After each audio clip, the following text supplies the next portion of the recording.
اعوذ باللہ من الشیطان الرجیم بسم اللہ الرحمن الرحیم اللہم صلی علی محمد وعلی محمد واجل فرجہم اللہم ارزقنی شفاعت الحسین یا الودود السلام علیکہ یا حجت اللہ علی خلقہ الاجل یا مولا صاحب زمان ادرکنی الاجل۔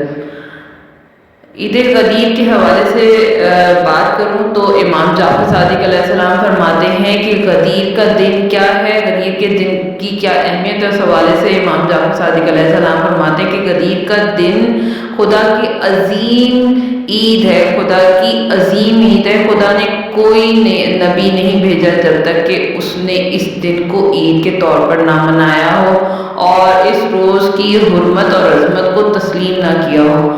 اور آسمان پر اس دن کا نام عہد و پیما ہے اور زمین پر سب کی موجودگی میں لیا گیا منقول عہد و پیما کا دن ہے۔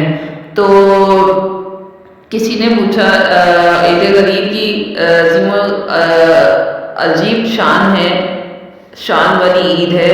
امام جعفر صادق علیہ السلام فرماتے ہیں، کسی نے پوچھا کہ مولا جو ہے امام صادق سے عرض کی کہ مولا کیا مسلمانوں کے عید جو مسلمانوں کی جو عید الفطر اور قربانی کے علاوہ بھی کوئی اور عید ہے؟ آپ نے فرمایا ہاں، ان دونوں سے بڑی اور بلندر عید ہے۔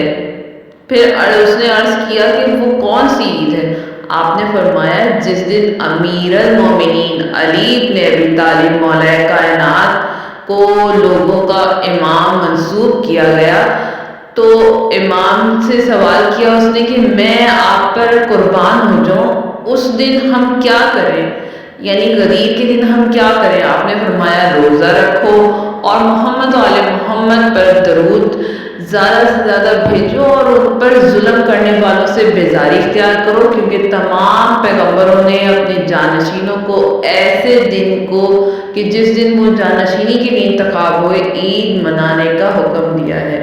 تو کتنی فضیلت کی بات ہے۔ پروردگار عالم ہمیں توفیق دے کہ ہم جو ہے اس دن کو جو ہے بہت خوشی کے ساتھ جو ہے منائیں اور اس میں جو ہے اپنے خاص طور پر جتنا ہو سکے اپنے رشتہ داروں کو اپنے خوشیاں جو ہے سب میں بانٹیں، کھلانے کی صورت میں ہو، کسی کی مدد کی صورت میں ہو، یا جو ہے کسی کے مہمان نوازی کی صورت میں ہو، یا صرف ایک دوسرے سے مسکراہٹ بانٹنے سے ہی کیوں نہ ہو۔